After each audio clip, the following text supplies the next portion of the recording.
अल्लाह पर तवक्कल की दास्तानें। बिस्मिल्लाहिर्रहमानिर्रहीम। अस्सलामु अलैकुम रहमतुल्लाहि व बरकातुहू। मैं हूँ जमील अहमद जामी। हज़रत इब्राहीम अलैहिस्सलाम को हज़रत इस्माइल अलैहिस्सलाम से बहुत मोहब्बत थी। वो उनके बुढ़ापे की औलाद थे और दुआओं में मांगे गए थे। कभी कभी हज़रत इब्राहीम अलैहिस्सलाम उनसे बोसो किनार भी कर लेते, लेकिन फिर इब्राहीम अलैहिस्सलाम को खुदा का हुक्म हुआ कि बीबी हाजरा को प्यारे बेटे के साथ एक बयाबा में ले जाकर छोड़ दो। चुनांचे हज़रत इब्राहीम अलैहिस्सलाम बीवी बच्चे के हमरा मक्का मुकर्रमा की जानिब रवाना हुए। जब वो मक्का मुकर्रमा पहुंचे तो वहां एक दरख्त था जिसके नीचे बीवी बच्चे को बिठाया और खुद आबदीदा होकर वापस रवाना हुए। बीबी हाजरा पीछे पीछे जाती थीं और कहती थी कि हमारे हाल पर रहम करो, हमें ऐसे बयाबा में किसके सुपुर्द करके जा रहे हो। हज़रत इब्राहीम अलैहिस्सलाम ने फरमाया कि तुम्हारा मुहाफिज परवरदिगार आलम है। ये सुनते ही बीबी साहिबा ने कहा कि हस्बी अल्लाह व तवक्कलतु अलल्लाह, मुझे अल्लाह काफ़ी है और मैंने उसकी ज़ात पर तवक्कल किया। फिर हज़रत इब्राहीम अलैहिस्सलाम ने हसरत से शाम का रास्ता इख्तियार किया और जब ऐसी जगह पहुँचे जहाँ से बीबी और प्यारा बच्चा नजर न आते थे, वहाँ खाने काबा की तरफ मुँह करके बड़ी आजिज़ी से उनके ईमान और रिज़्क़ के लिए दुआ की। और ये उनका तवक्कल था कि अल्लाह ताला ने उनकी सब दुआएं कबूल फरमाई। हज़रत इब्राहीम अलैहिस्सलाम ने अल्लाह पर ऐसा तवक्कल किया और उनकी ज़ौजा ने भी अल्लाह पर भरोसा रखा, जिसके तुफ़ैल एक पूरा शहर वहाँ आबाद हो गया और अहले मक्का पर हर तरह की नेमतें बरस पड़ी। आज हम एक ऐसे मौजू पर बात करेंगे जो हर मुसलमान के लिए बहुत अहम है। ये मौजू है अल्लाह पर भरोसा और अल्लाह पर यकीन। अल्लाह पर भरोसा और अल्लाह पर यकीन एक ऐसी चीज़ है जो हमारी ज़िंदगी को बेहतर बनाने में मदद कर सकती है। यह हमारी ज़िंदगी में खुशी, सुकून और इत्मीनान ला सकती है। यह हमारी ज़िंदगी में मुश्किलात और मसाइब को बर्दाश्त करने की ताकत दे सकती है। लेकिन अल्लाह पर भरोसा और अल्लाह पर यकीन क्या है, ये कैसे करें और इसके क्या फ़वाइद हैं? जब अल्लाह के अंबिया परेशानी में पड़े तो उन्होंने कैसे अल्लाह पर भरोसा रखा, फिर अल्लाह ने कैसे उनकी मदद की। हज़रत यूनुस अलैहिस्सलाम मछली के पेट में थे तो उन्होंने कैसे अल्लाह पर भरोसा रखा। जब हज़रत इब्राहीम अलैहिस्सलाम को आग में डाला जा रहा था तो उन्होंने कैसे अल्लाह पर एतमाद किया। जब मूसा अलैहिस्सलाम समंदर से पार हो रहे थे तो उन्होंने अल्लाह पर कैसे भरोसा रखा। इसी तरह आज की इस वीडियो में हम आपको अंबिया किराम, औलिया अल्लाह और सहाबा किराम के बेहतरीन वाक़यात बताएंगे कि उन्होंने अल्लाह पर कैसे भरोसा रखा और अल्लाह ने कैसे उनकी मदद की। इन सवालात के जवाबात आज हम अपनी आज की इस वीडियो में तफसील से बताएंगे। आपसे गुजारिश है कि वीडियो को आखिर तक ज़रूर देखिएगा। नाज़रीन, तवक्कल दरअसल अरबी ज़बान का लफ्ज़ है और इसके माने किसी काम या मामले को किसी के सुपुर्द करने के हैं या ये किसी पर मुकम्मल एतमाद किया जाए। इसलिए अरबी में अल वकील उसे कहते हैं जो दूसरों के काम की निगरानी करे। अल्लाह पर तवक्कल यानी भरोसा करना अंबिया इकराम अलैहिमुस्सलाम के तरीक़े के साथ अल्लाह ताला का हुक्म भी है। कुरान और हदीस में तवक्कल अल्लाह का बार बार हुक्म दिया गया है। सिर्फ कुरान करीम में 7 मरतबा वालल्लाहि फल्यतवक्किलिल मोमिनून फरमाकर मोमिनों को सिर्फ अल्लाह ताला पर तवक्कल करने की ताकीद की गई है। यानी हुक्म खुदाबंदी है कि अल्लाह पर ईमान लाने वालों को सिर्फ अल्लाह ही की ज़ात पर भरोसा करना चाहिए। जो भी असबाब मुहैया हों उन्हें उस यकीन के साथ इख्तियार करना चाहिए कि करने वाली ज़ात तो सिर्फ और सिर्फ अल्लाह ताला की है। हज़रत अय्यूब अलैहिस्सलाम ने जब अपनी तवील बीमारी के बाद अल्लाह ताला से शिफायाबी के लिए दुआ फरमाई तो अल्लाह ताला ने हज़रत अय्यूब अलैहिस्सलाम को हुक्म दिया कि वो अपने पैर को ज़मीन पर मारें। अब गौर करने की बात है, क्या एक शख्स का ज़मीन पर पैर मारना उसकी 20 साल की बीमारी की शिफायाबी का इलाज है? नहीं। लेकिन अल्लाह के हुक्म से ये कमज़ोर सबब इख्तियार किया जिसके ज़रिए अल्लाह ताला ने अपनी कुदरत से उनके ज़मीन पर पैर मारने से पानी का ऐसा चश्मा जारी कर दिया जिससे गुस्ल करने पर हज़रत अय्यूब अलैहिस्सलाम की 20 साल की बदन की मुतादिद बीमारियां ख़त्म हो गईं। नाज़रीन, हज़रत यूनुस अलैहिस्सलाम का जिक्र कुरान करीम की 6 सूरतों में आया है। सूरह निसा, सूरह इनाम, सूरह यूनुस, सूरह साफ़ात, सूरह अल-अंबिया, सूरह अल-क़लम। इनमें पहली 4 सूरतों में यूनुस अलैहिस्सलाम का नाम मज़कूर है और आखिरी 2 सूरतों में ज़ुन्नून और साहिबुल हूत यानी मछली वाला कहकर पुकारा गया। हज़रत यूनुस अलैहिस्सलाम एक अजीम और करीम नबी थे। उनका किस्सा कुरान पाक में एक अनोखा किस्सा है। हज़रत यूनुस अलैहिस्सलाम का ज़माना 784 से 860 क़ब्ल मसीह के दरमियान बताया जाता है। हज़रत यूनुस अलैहिस्सलाम के वालिद का नाम मती था और ये सैयदना इब्राहिम अलैहिस्सलाम की नस्ल से थे, लिहाजा ये इसराइली नबी थे। हज़रत यूनुस अलैहिस्सलाम की उम्र मुबारक 28 साल थी तो अल्लाह ने उन्हें मनसब नबूवत से सरफराज किया। उनको आशूरियों की हिदायत के लिए इराक भेजा।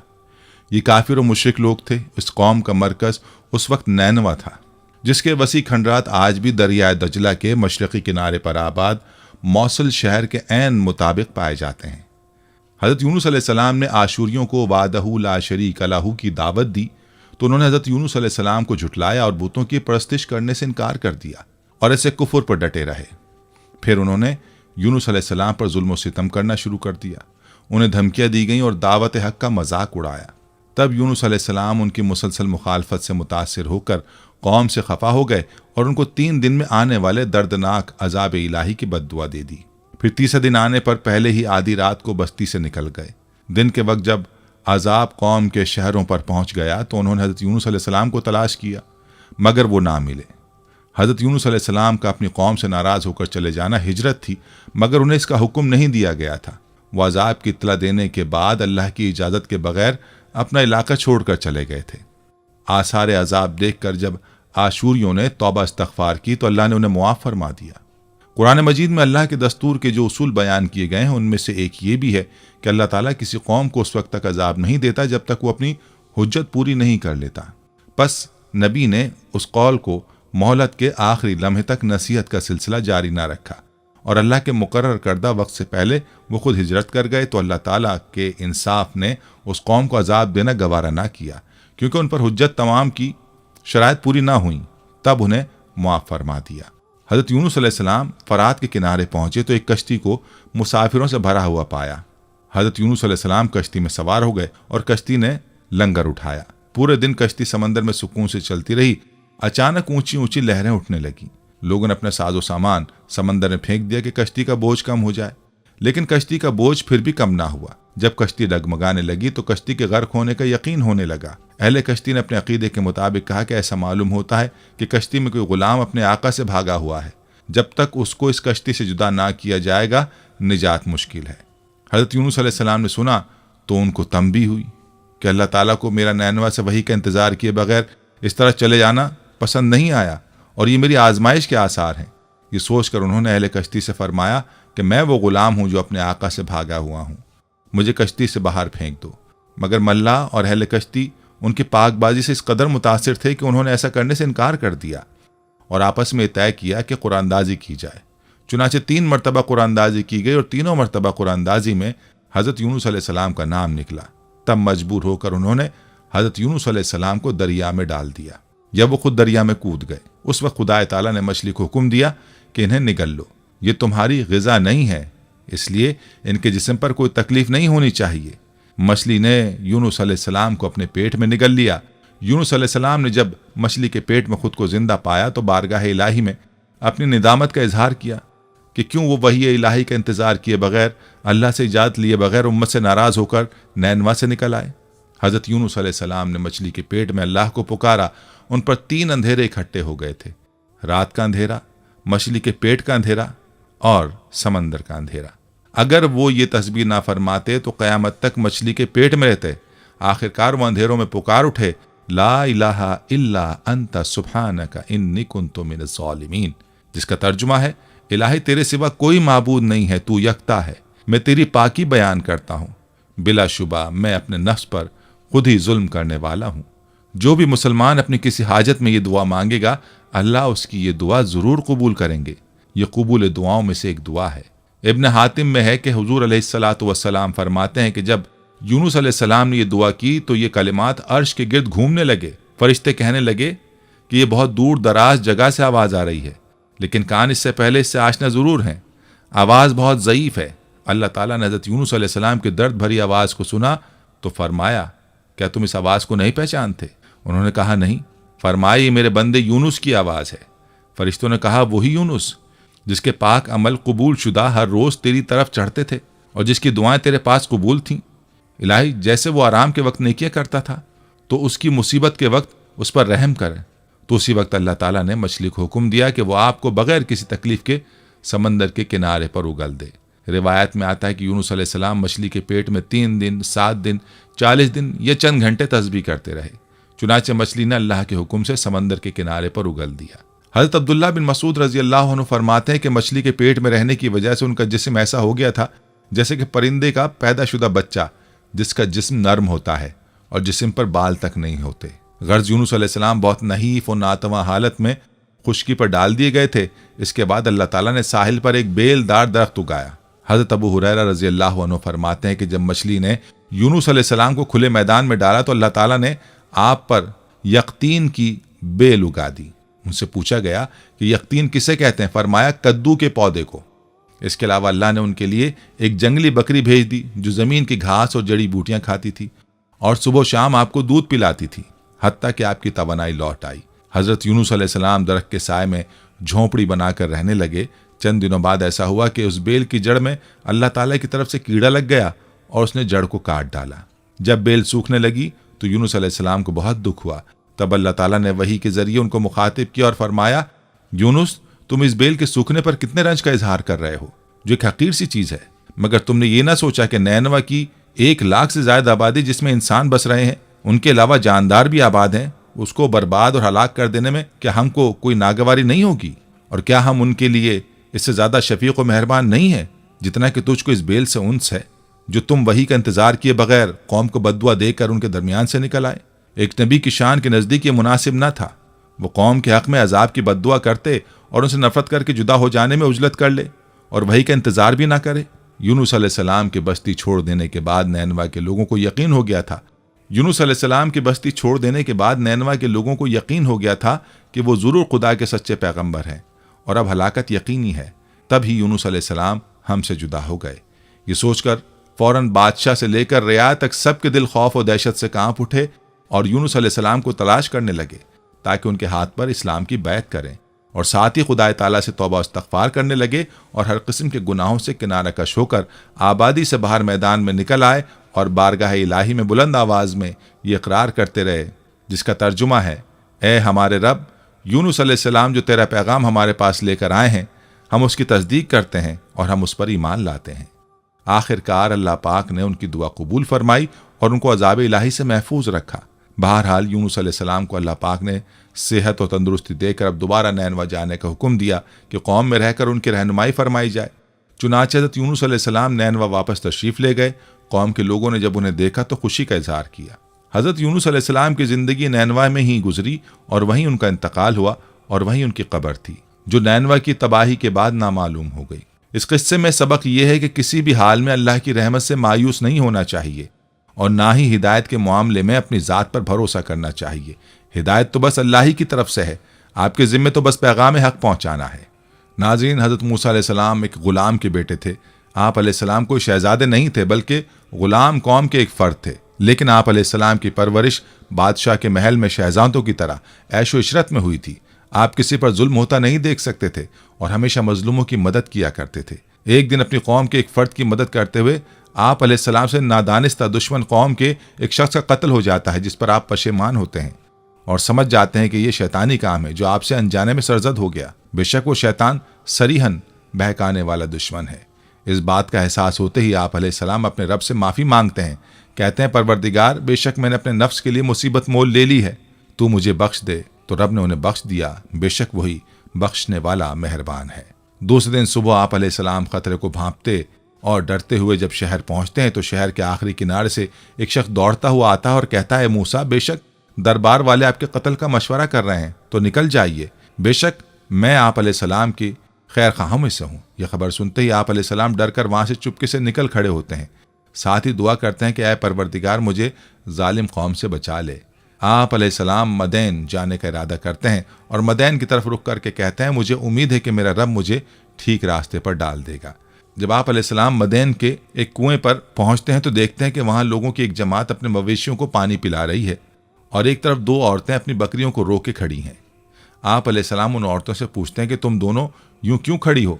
तो वो दोनों कहती हैं कि जब तक ये चरवाहे अपने मवेशियों को पानी पिलाकर नहीं चले जाते, हम अपनी बकरियों को पानी नहीं पिला सकते और हमारे वालिद उमर रसीदा बुजुर्ग हैं। तो आप अलैहिस्सलाम खुद उनकी बकरियों को पानी पिला देते हैं, फिर एक साए की जगह पर बैठ जाते हैं और अपने रब से इल्तिजा करते हैं, परवरदिगार, जो खैर भी तू मुझ पर नाजिल कर दे, मैं उसका मोहताज हूँ। ये कहानी हज़रत मूसा अलैहिस्सलाम की नबूवत से सरफराज किए जाने से पहले की है। ज़रा अपने तसव्वुर में लाइए कि शाही महल में नाजो नाम से पला बढ़ा एक नौजवान अचानक अपना सब कुछ छोड़कर खाली तन्हा जान बचाकर मिस्र से निकलता है। नामालूम कैसी कैसी मुश्किलात और तकालीफ उठाकर सहराए सीना अबूर करता है। फिर वो कैसे इलाके में पहुंच जाता है जहां उसका ना कोई पुरसाने हाल है और ना कोई वाकिफकार है, न सर छुपाने की जगह है, ना ही रोटी रोजी का कोई वसीला है। गोया गुर्बत और मोहताजी और मुफलिसी की इंतहा है। कोई आम इंसान होता तो इन हालात में हिम्मत हार जाता, लेकिन हज़रत मूसा अलैहिस्सलाम ने हर मौके पर अल्लाह से रुजू किया। ना दानिस्ता कत्ल कर दिया, अल्लाह से मुआफ़ी मांगी, मिस्र से जान बचाकर निकलते वक्त दुआ की, ऐ मेरे परवरदिगार मुझे जालिम कौम से बचा ले। मदैन की तरफ रुख किया और रास्ता नामालूम है, कोई संगी साथी भी नहीं। तो फरमाया, मुझे उम्मीद है मेरा रब मुझे ठीक रास्ते पर डाल देगा। और फिर कई दिनों तक थका देने वाला सफ़र तय करके जब मदैन पहुंचते हैं तो अपनी थकावट के बावजूद खिदमत खल्क सर अंजाम देते हैं। कमज़ोरों की मदद करने पर कमर बस्ता हो जाते हैं और दोनों औरतों को बकरियों को बगैर किसी मुआवजे के पानी पिला देते हैं। बकरियों को पानी पिलाने यानी नेकी का काम करने के बाद साए में जाकर आप अलैहिस्सलाम अपनी ज़िंदगी की सबसे बाबरकत दुआ मांगते हैं, परवरदिगार जो खैर भी तू मुझ पर नाजिल कर दे, मैं उसका मोहताज हूँ। हज़रत मूसा अलैहिस्सलाम जैसा मामला अगर हमारे साथ पेश आता तो हम कितने फ्रस्ट्रेशन, डिप्रेशन और जहनी इंतशार का शिकार होते। हमारी कैफियत क्या होती और हम क्या करते। अगर हम ऐसे में अपने रब से मांगते तो क्या मांगते, दुआ करते तो क्या दुआ करते। हम सब खूब जानते हैं कि हम क्या मांगते। हम अल्लाह से रोज़ी रोटी मांगते और सर छुपाने की जगह मांगते। लेकिन हज़रत मूसा अलैहिस्सलाम ना ही फ्रस्ट्रेट हुए, ना ही डिप्रेशन या जहनी इंतशार का शिकार हुए, ना हमारी तरह अपने रब से रोज़ी रोटी का सवाल किया और ना ही सर छुपाने के लिए कोई जाए पनाह मांगी, लेकिन एक ऐसी जामे दुआ की जिसमें सब कुछ अपने रब पर छोड़ दिया, सब कुछ अपने रब से मांग लिया। फरमाया, परवरदिगार जो खैर भी तू मुझ पर नाजिल कर दे, मैं उसका मोहताज हूँ। हज़रत मूसा अलैहिस्सलाम ने इस दुआ के ज़रिए अल्लाह ताला से हमें यह भी बता दिया कि खैर व बरकत आसमान से नाजिल होती है, उसका नाजिल करने वाला आसमान से ऊपर अपने अर्श पर मुस्तवी है। हज़रत मूसा अलैहिस्सलाम की ये दुआ इतनी बाबरकत साबित हुई कि एक तही दस्त मुसाफिर जिन्हें इस शहर में कोई जानने वाला भी नहीं था, वहाँ उन्हें फ़ौरन ही सब कुछ मिल गया। मसलन मुलाजमत, सर छुपाने की बेहतरीन जगह, दीनदार ख़ानदान, नेक बीवी और रूहानियत की तकमील के लिए एक जलील क़द्र हस्ती की सोहबत। और बाद में इस दुआ की बरकत से आप अलैहिस्सलाम नबुव्वत से भी नवाजे गए। ये होती है बरकत जो अल्लाह ताला पर तवक्कल करने से मिलती है। ये होती है बरकत जो दुआ करने से मिल सकती है। नेज़ तवक्कल करने वालों के बारे में फरमान इलाही है जिसका तर्जुमा है, और अल्लाह उसे ऐसी जगह से रिज़्क़ अता फरमाता है जहाँ से उसका गुमान भी नहीं होता। और जो शख्स अल्लाह पर तवक्कल करता है तो वो अल्लाह उसे काफ़ी है। बेशक अल्लाह अपना काम पूरा करने वाला है। बेशक अल्लाह ने हर शय के लिए अंदाज़ा मुकर्रर फरमा रखा है। सूरह तलाक़। हज़रत मूसा अलैहिस्सलाम ने अल्लाह पर तवक्कल किया तो अल्लाह ताला ने भी उन्हें ऐसी जगह से वो सब कुछ अता कर दे जिसका गुमान इंसानी जहन किसी तरह कर ही नहीं सकता। आज भी जो शख्स अल्लाह पर तवक्कल और भरोसा करेगा तो अल्लाह ताला उसके हर जायज़ काम के लिए काफ़ी होगा। हज़रत उमर बिन ख़त्ताब रज़ी अल्लाह अन्हु कहते हैं कि रसूलुल्लाह सल्लल्लाहु अलैहि वसल्लम ने फरमाया, अगर तुम लोग अल्लाह पर तवक्कल भरोसा करो जैसा कि उस पर तवक्कल यानी भरोसा करने का हक़ है, तो तुम्हें उसी तरह रिस्क मिलेगा जैसा कि परिंदों को मिलता है कि सुबह को वो भूखे निकलते हैं और शाम को आसूदा वापस आते हैं। नाज़रीन, कुरान करीम ने जिस वाक़े को अहसनुल क़सस करार दिया है वो हज़रत यूसुफ़ अलैहिस्सलाम का वाक़या है जो अपने अंदर बहुत से सबक लिए हुए है। हज़रत यूसुफ़ अलैहिस्सलाम हज़रत इब्राहीम अलैहिस्सलाम के पड़ पोते, हज़रत इसहाक़ अलैहिस्सलाम के पोते और जनाब याकूब अलैहिस्सलाम के लख्ते जिगर थे। आपने बचपन में ख्वाब देखा कि आपको 11 सितारे, सूरज और चांद सजदा कर रहे हैं।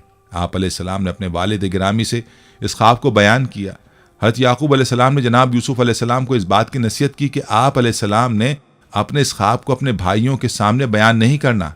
अल्लाह तबारक व तआला आप अलैहिस्सलाम पर और आले याकूब पर आपके आबा व अजदाद की तरह नेमत को पूरा करेगा। दूसरी तरफ हज़रत यूसुफ़ अलैहिस्सलाम के सौतेले बिरादरान हज़रत याकूब अलैहिस्सलाम की मोहब्बत के हुसूल के लिए हज़रत यूसुफ़ अलैहिस्सलाम को बाबा की आंखों से दूर करने की तदबीरें कर रहे हैं ताकि हज़रत याकूब अलैहिस्सलाम की मोहब्बतों को हासिल कर लिया जाए। उन्होंने हज़रत याकूब अलैहिस्सलाम के सामने एक प्लान के तहत इस बात का इजहार किया कि आप अलैहिस्सलाम हज़रत यूसुफ़ अलैहिस्सलाम के मामले में हम पर भरोसा क्यों नहीं करते। आप इनको हमारे साथ रवाना करें ताकि वो हमारे साथ खेलें और खाएं पिएं। हज़रत याकूब अलैहिस्सलाम ने इस खदशे का इजहार किया कि कहीं तुम हज़रत यूसुफ़ अलैहिस्सलाम से गाफिल ना हो जाओ और उन्हें कोई भेड़िया खा जाए। उन्होंने हज़रत याकूब अलैहिस्सलाम को मुतमईन किया और हज़रत यूसुफ अलैहिस्सलाम को अपने साथ ले गए और उनको गहरे कुएं में उतार दिया। बाबा याकूब के पास आकर कहा कि आपका खदशा दुरुस्त साबित हुआ और यूसुफ अलैहिस्सलाम को एक भेड़िया खा गया। हज़रत याकूब अलैहिस्सलाम ने इस बात पर सब्र किया और खामोश हो गए। हज़रत यूसुफ अलैहिस्सलाम जिस कुएं में मौजूद थे तो उसके पास से मिस्र को जाने वाला एक काफिला गुजरा। उन्होंने पानी के हुसूल के लिए डोल को डाला तो हज़रत यूसुफ अलैहिस्सलाम डोल के जरिए बाहर आ गए। उन्होंने हज़रत यूसुफ अलैहिस्सलाम को अपने हमरा लिया और उनको गिनती के चंद दरहमों के एवज मिस्र के एक बड़े घराने यानी अजीज मिस्र के हाथों फरोख्त कर दिया। हज़रत यूसुफ अलैहिस्सलाम वहाँ परवरिश पाते रहे और अपनी ज़िंदगी के माहो साल तय करते रहे। जब आप अलैहिस्सलाम जवान हुए तो अजीज मिस्र की बीवी आपके हुस्न पर फरेफ्ता हो गई और उसने आप अलैहिस्सलाम को बुराई की दावत दी, जिसको हज़रत यूसुफ अलैहिस्सलाम ने ठुकरा दिया। अजीज मिस्र की बीवी ने हज़रत यूसुफ अलैहिस्सलाम का ताक़ुब करने की कोशिश की। इसी असना में अजीज मिस्र अपने महल में दाखिल हो रहा था। जब उसने सारे मंजर को देखा तो उसको बड़ी तशवीश हुई, लेकिन इस मौके पर उसकी बीवी ने अपने रवैये को बदलकर हज़रत यूसुफ अलैहिस्सलाम पर इल्ज़ाम लगा दिया। हज़रत यूसुफ अलैहिस्सलाम की बेगुनाही को साबित करने के लिए अल्लाह तबारक व तआला ने महल के एक बच्चे को क़ुव्वत गुयाई अता फरमा दी, जिसने ये बात कही कि हज़रत यूसुफ अलैहिस्सलाम की कमीज़ अगर आगे से फटी हुई है तो अजीज़ मिस्र की बीवी का इल्ज़ाम सच्चा है, अगर कमीज़ पीछे से फटी हुई है तो इल्ज़ाम झूठा है। हज़रत यूसुफ अलैहिस्सलाम की कमीज़ को देखा तो वो पीछे से फटी हुई थी। चुनांचे ये बात साबित हो गई कि हज़रत यूसुफ अलैहिस्सलाम पाक दामन है। इस वाक़े की इत्तला जब मिस्र में फैली तो तबका अशराफिया से ताल्लुक़ रखने वाली औरतों ने अजीज़ की बीवी के किरदार पर तशवीश का इजहार किया कि वो किस तरह अपने ही पाले हुए जवान पर फरेफ्ता हो गई। जब अजीज़ मिस्र की बीवी ने उनकी बातों को सुना तो उसने उन औरतों को अपने घर मदऊ किया और उनके लिए मसनद को तैयार किया और उनके हाथों में फलों और छुरी को थमा दिया। उन औरतों ने अपने हाथों को काट लिया। यूसुफ अलैहिस्सलाम ने सारे मंजर को देखकर अल्लाह ताला से दुआ की कि मुझे इन औरतों के मकर से निजात दिलाकर जेल खाने पहुंचा दे। अल्लाह ताला ने आपकी दुआ कबूल फरमाकर आपसे उनके मकर को रफा कर दिया। जब आप अलैहिस्सलाम जेल खाने में दाखिल हुए तो आप अलैहिस्सलाम की 2 कैदियों से मुलाकात हुई जिन्होंने अपने ख्वाबों को आपके सामने रखा। हज़रत यूसुफ अलैहिस्सलाम ने उनके ख्वाबों को सुनकर उन्हें ये बात बतलाई कि तुम में से एक शख्स सूली पर चढ़ जाएगा और एक बादशाह का साक़ी बन जाएगा।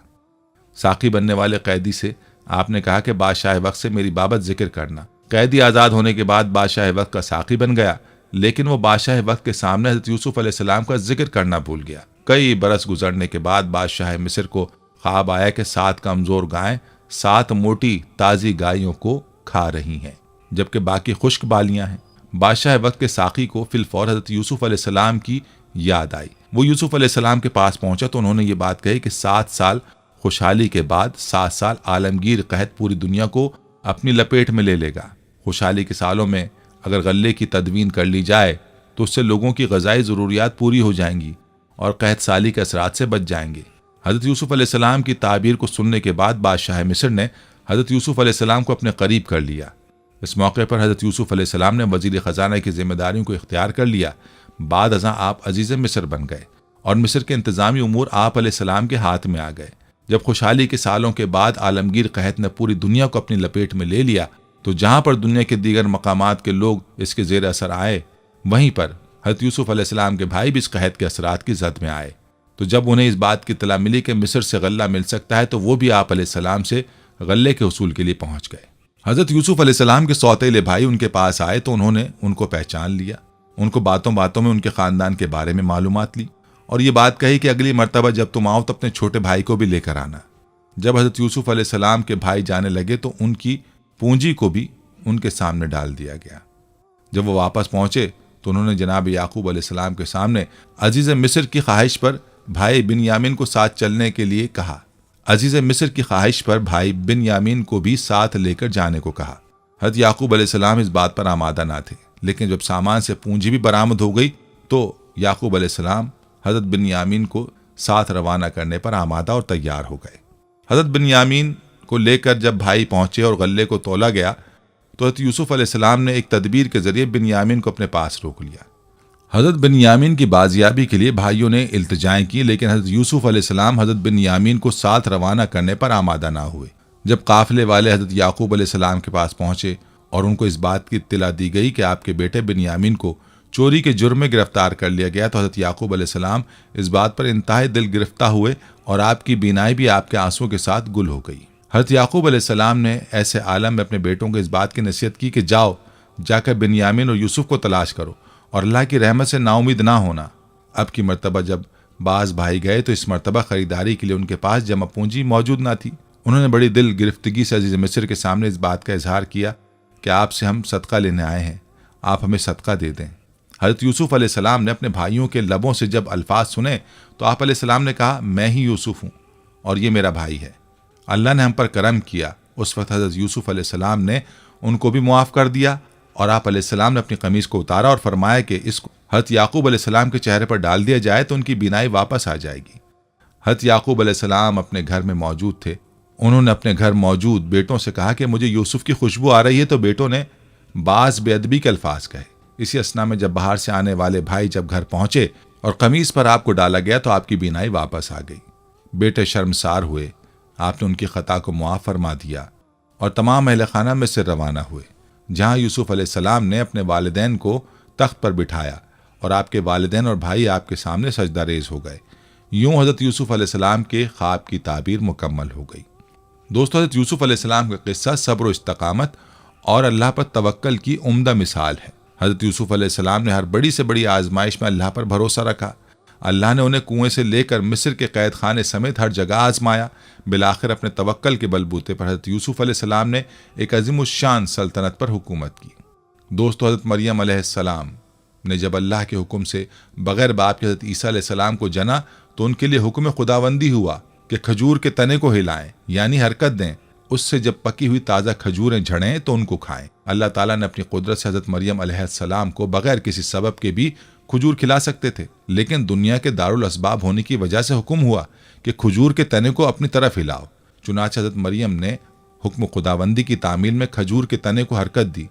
खजूर का तना इतना मजबूत होता है कि चंद ताकतवर मर्द भी उसे आसानी से नहीं हिला सकते, लेकिन सिनफ़े नाजुक ने उस कमज़ोर सबब को इख्तियार किया तो अल्लाह ताला ने अपने हुक्म से सूखे हुए खजूर के दरख्त से हज़रत मरियम अलैहिस्सलाम के लिए ताज़ा खजूरें यानी ग़िज़ा का इंतज़ाम कर दिया। इस वाक़े से मालूम हुआ कि जो भी असबाब मुहैया हों, अल्लाह पर तवक्कल करके उन्हें इख्तियार करना चाहिए। असबाब तो हमें इख्तियार करने चाहिए, लेकिन हमारा भरोसा अल्लाह की ज़ात पर होना चाहिए कि वह असबाब के बगैर भी चीज़ को वजूद में ला सकता है और असबाब की मौजूदगी के बावजूद उसके हुक्म के बगैर कोई भी चीज़ वजूद में नहीं आ सकती। हज़रत इब्राहीम अलैहिस्सलाम को जलती हुई आग में डाला गया। जलाने के सारे असबाब मौजूद थे, मगर हुक्म खुदाबंदी हुआ कि आग हज़रत इब्राहीम अलैहिस्सलाम के लिए सलामती बन जाए, तो आग ने उन्हें कुछ नुकसान नहीं पहुंचाया, बल्कि वो आग जो दूसरों को जला देती है हज़रत इब्राहीम अलैहिस्सलाम के लिए ठंडी और सलामती वाली बन गई। इसी तरह हज़रत इस्माइल अलैहिस्सलाम की गर्दन पर ताकत के साथ तेज़ छुरी चलाई गई, मगर छुरी भी काटने में अल्लाह के हुक्म की मोहताज होती है। अल्लाह ने उस छुरी को हज़रत इस्माइल अलैहिस्सलाम की गर्दन को ना काटने का हुक्म दिया था, लिहाजा काटने के असबाब की मौजूदगी के बावजूद छुरी हज़रत इस्माइल अलैहिस्सलाम की गर्दन नहीं काट सकी। हज़रत अनस बिन मालिक रज़ियल्लाहु अन्हु फरमाते हैं कि एक शख्स ने रसूलुल्लाह सल्लल्लाहु अलैहि वसल्लम से पूछा, क्या ऊँटनी को बांध कर तवक्कल करूँ या बगैर बांधे? आप सल्लल्लाहु अलैहि वसल्लम ने इरशाद फरमाया, बांधो और अल्लाह पर भरोसा करो। कुरान करीम में अल्लाह पर तवक्कल यानी भरोसा करने की बार बार ताकीद की गई है। इख्तिसार को मद्देनज़र रखते हुए यहाँ सिर्फ चंद आयात का तर्जुमा पेश कर रहा हूँ। नंबर 1, तुम उस ज़ात पर भरोसा करो जो जिंदा है, जिसे कभी मौत नहीं आएगी। सूरह अल फुरकान आयत 58। जब तुम किसी काम करने का अज़्म कर लो तो अल्लाह पर भरोसा करो। सूरह आले इमरान। जो अल्लाह पर भरोसा करता है अल्लाह उसके लिए काफ़ी हो जाता है। सूरह अल तलाक़। इन तमाम आयात में अल्लाह ताला ने मोमिनों को अपनी ज़ात पर तवक्कल का न सिर्फ हुक्म दिया है बल्कि उसकी इंतहाई तरगीब दी है। नबी अलैहिस्सलातु वस्सलाम ने भी मुतअद्दिद मकामात पर अल्लाह पर भरोसा करने की तालीम व तरगीब दी है। रिवायात में आता है कि जब कुफ़ार मक्का ओहद की जंग से वापस हो गए तो रास्ते में उन्हें पछतावा हुआ कि हम जंग में गालिब आ जाने के बावजूद खामखा वापस आ गए। अगर हम कुछ और जोर लगाते तो तमाम मुसलमानों का खात्मा हो सकता था। इस ख्याल की वजह से उन्होंने मदीना मुनव्वरा की तरफ लौटने का इरादा किया। दूसरी तरफ हुजूर अकरम सल्लल्लाहु अलैहि वसल्लम ने उनके इरादे से बाखबर होकर ओहद के नुकसानात की तलाफी के लिए अगले दिन सुबह सवेरे सहाबा में ऐलान फरमा दिया कि हम दुश्मन के ताक़ुब में जाएंगे और जो लोग जंग ओहद में शरीक थे सिर्फ वो हमारे साथ चलें। सहाबा किराम ज़ख्मी और थके हुए थे, लेकिन उन्होंने आप सल्लल्लाहु अलैहि वसल्लम के फरमान पर लब्बैक कहा। हुजूर अलैहिस्सलातु वस्सलाम अपने सहाबा किराम के साथ हमरा अल असद के मकाम पर पहुंचे तो कबीला बनी खज़ा के एक शख्स ने मुसलमानों के हौसले का मुशाहिदा करके उसके मुतालिक अबू सुफियान को इत्तला दी और उसे वापस जाने का मशवरा दिया। इससे कुफ्फार पर रोब तारी हुआ और वापस मक्का लौट गए। मगर अबू सुफियान ने एक शख्स के जरिए मुसलमानों पर हमला आवर होने वाला है, इस पर सहाबा किराम बजाय डरने के बेसाख्ता बोल उठे, हमने अल्लाह पर भरोसा किया और वो बेहतरीन कारसाज है। सही बुखारी मुस्लिम शरीफ में हज़रत इब्न अब्बास रज़ियल्लाहु ताला अन्हु की रिवायत है कि रसूल खुदा सल्लल्लाहु अलैहि वसल्लम ने फरमाया, मेरी उम्मत में से 70,000 आदमी बिला हिसाब जन्नत में दाखिल होंगे। उनके औसाफ में से एक ये भी है कि वो अल्लाह पर तवक्कुल करने वाले होंगे। बस आदमी जायज़ असबाब इख्तियार करे, लेकिन भरोसा सिर्फ अल्लाह की ज़ात पर रखे, शरीयत पर अमल पैरा रहे, अल्लाह के अजाब और नाराज़गी से डरता रहे, अल्लाह की रहमत से मुआफ़ी की उम्मीद रखे। और इसी तरह हमें चाहिए कि हम भी कोई काम करने का इरादा करें तो पहले हर मुमकिन असबाब इख्तियार करें और नतीजा अपने अल्लाह पर छोड़ दें। यकीनन बेहतरी के नताइज सामने आ जाएंगे। इसके साथ साथ दुआ में तवक्कुल बहुत ज़रूरी है, क्योंकि इसका मतलब यकीन, इन्हिसार है कि हमें अल्लाह पर भरोसा करना चाहिए, क्योंकि उसकी इजाज़त के बगैर कुछ नहीं हो सकता। तवक्कुल बुनियादी तौर पर अल्लाह पर भरोसा और एतमाद है, जो उन नताइज को कबूल करता है जिनका फ़ैसला वही करता है, चाहे वो कैसे भी निकलें। दुआ की कबूलियत का इन्हिसार आपके यकीन पर है, जैसे कि अल्लाह ताला कुरान मजीद में फरमाता है, जब मेरे बंदे तुमसे मेरे बारे में पूछें तो उनसे कहो मैं उनके करीब हूँ, मैं हर पुकारने वाले की दुआ सुनता हूँ जब वो मुझे पुकारता है। नाज़रीन, आम जिंदगी में भी तवक्कुल की बेशुमार मिसालें मौजूद हैं। एक औरत कहती कि मेरा खाविंद किसी वजह से लंबी मुद्दत के लिए गायब हो गया। उस वक्त मैं कम उम्र बच्ची की माँ थी, जब मेरा ज़ईफ़ुल उम्र बाप भी हमारे साथ ही रहता था। हमारी गुर्बत और मुफलिसी अपनी इंतहा को थी और अक्सर औकात हमारे घर में खाने के लिए कुछ ना होता था। अगर दोपहर को कुछ खा लेते तो रात को भूखा सोना पड़ता। सब्र के साथ हम हर हाल में अल्लाह का शुक्र अदा करते थे। एक रात को तो भूख और अफलास ने हमारा वो इम्तहान लिया जो इससे पहले कभी नहीं लिया था। मेरी बेटी को शदीद बुखार ने आ लिया। बच्ची के बुखार और भूख से बनी हालत से मुझे अपने और अपने वालिद की भूख भूल गई। ऐसी बेकसी और लाचारी तो कभी नहीं देखी थी। बेकरारी हद से बढ़ी तो मुझे अल्लाह तबारक व तआला का वो कौल याद आ गया, जिसका तर्जुमा है, भला कौन बेकरार की इल्तिजा कबूल करता है जब वो उसकी दुआ करता है, और कौन उसकी तकलीफ दूर करता है। जी हाँ, हर किस्म की तकलीफ, चाहे वो भूख की हो या बीमारी की या गुर्बत और अफलास और गुनाहों की, कौन है उस ज़ात पाक के सिवा जो इन सब तकलीफ़ों को दूर कर सकता है। ये सब सोचकर मैं उठी और जाकर वज़ू किया। वापस आकर बच्ची के माथे पर पानी से भीगी हुई पट्टी रखी। अल्लाह के हुजूर नमाज की अदायगी के लिए खड़ी हो गई। मुख्तसर सी नमाज पढ़ने के बाद हाथ उठाकर बच्ची के लिए दुआ की, उसके माथे से पट्टी उतार कर दोबारा पानी से भिगोकर रखी और एक बार फिर नमाज के लिए खड़ी हो गई। नमाज के बाद एक बार फिर बारगाह इलाही में दुआ के लिए हाथ उठा लिए, दुआ से फरागत पर पानी की पट्टी तब्दील की और दोबारा नमाज के लिए खड़ी हो गई। ये अमल मैंने कई बार किया। जब मैं ये सब कुछ बार बार दोहरा रही थी तो किसी ने दरवाज़ा खटखटाया। इस हैरत के साथ, भला रात के इस पहर कौन हो सकता है? मेरे वालिद ने पूछा, कौन? और जवाब आया, मैं डॉक्टर हूँ। मैं और मेरा वालिद, हम दोनों एक दूसरे को हैरत से देख रहे थे कि इसको किसने बुलाया। मेरे वालिद ने जाकर दरवाज़ा खोला। डॉक्टर ने आते ही पूछा, मरीज़ा किधर है? हमने सादगी से बच्ची की तरफ इशारा कर दिया। डॉक्टर ने बच्ची को चेक किया, कागज़ पर एक नुस्खा लिखकर मेरे हाथ में थमाते हुए बोला, लाइए मेरे फ़ीस दीजिए और मैं चलता हूँ। मैंने आस्तिकी से जवाब दिया, डॉक्टर साहब, हमारे पास तो आपको देने के लिए फ़ीस या पैसे नहीं है, बल्कि हमारे पास तो कुछ भी नहीं है। मेरा ये जवाब सुनते ही डॉक्टर झल्ला उठा और गुस्से से तकरीबन धाड़ते हुए बोला, अगर फ़ीस देने के लिए पैसे नहीं थे तो मुझे आधी रात को फ़ोन करके क्यों बुलाया था? क्यों मुझे इस तरह बेआराम किया तुम लोगों ने? डॉक्टर के मुंह से टेलीफोन का सुनकर मुझे लगा कि डॉक्टर गलती से हमारे घर आ गया है। मैंने हिम्मत करते हुए जवाब दिया, डॉक्टर साहब, हमने आपको टेलीफोन करके नहीं बुलाया, बल्कि हमारे पास तो टेलीफोन ही नहीं है। ये सुनकर डॉक्टर ने मुझसे पूछा, अच्छा तो क्या ये फलां शख्स का घर नहीं है? मैंने कहा, नहीं डॉक्टर साहब, फलां साहब हमारा हमसाया है। ये सुनकर डॉक्टर थोड़ा सा खामोश हुआ और फिर हमारे घर से निकलकर हमारे हमसाये के घर चला गया और हम खजालत और शर्मिंदगी से खामोश बैठे रहे। थोड़ी ही देर गुजरी थी कि डॉक्टर एक बार फिर हमारे घर आ गया। आंखों में आंसू और रुंधी आवाज़ में बोला, अल्लाह की कसम, तुम्हारे घर से उस वक्त तक नहीं जाऊंगा जब तक तुम्हारा पूरा किस्सा नहीं सुन लूंगा। और मैंने डॉक्टर साहब को अपना पूरा किस्सा सुना डाला कि किस तरह मैं बच्ची के माथे पर पानी की पट्टियां रख रही थी और अल्लाह के हुजूर दुआ भी मांग रही थी। डॉक्टर जल्दी से उठकर बाहर चला गया और कुछ देर के बाद हमारे लिए रात का खाना बच्ची के लिए दवाएं और कुछ घरेलू ज़रूरियात के सामान के साथ लौट आया। साथ ही उसने हमें बताया कि उसकी तरफ से हर महीने एक तनख्वाह हमें उस वक्त तक मिलती रहेगी जब तक अल्लाह चाहेगा। जी हाँ, ये अल्लाह पर भरोसे की कहानी है।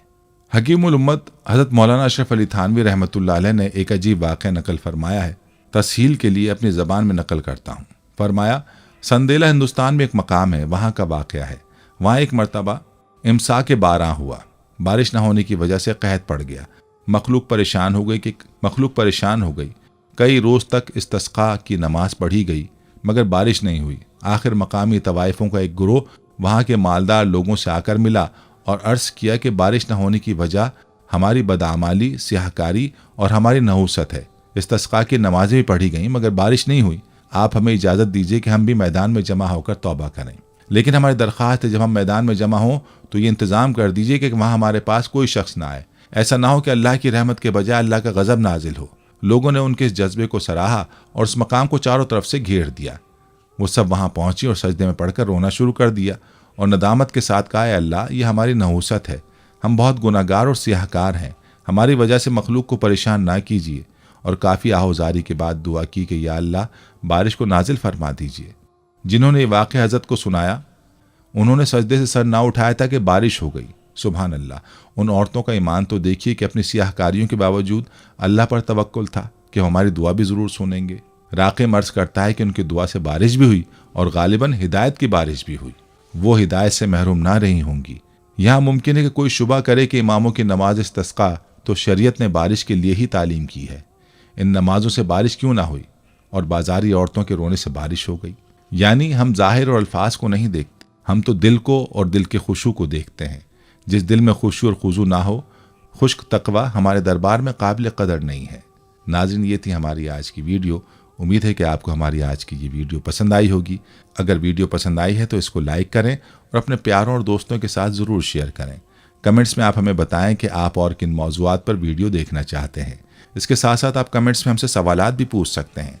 लेकिन ये सब करने से पहले हमारे चैनल को सब्सक्राइब कर लें और बेल के बटन को भी प्रेस कर लें ताकि हमारी आने वाली मज़ीद मालूमाती वीडियोज़ का नोटिफिकेशन आपको बर वक्त मिल सके और आप इल्म के इस ख़जाने से मुस्तफ़ीद हो सकें। अब मुलाकात होगी आने वाली वीडियो में। तब तक के लिए खुदा आपका हामी और नासिर हो। फ़ी अमानिल्लाह।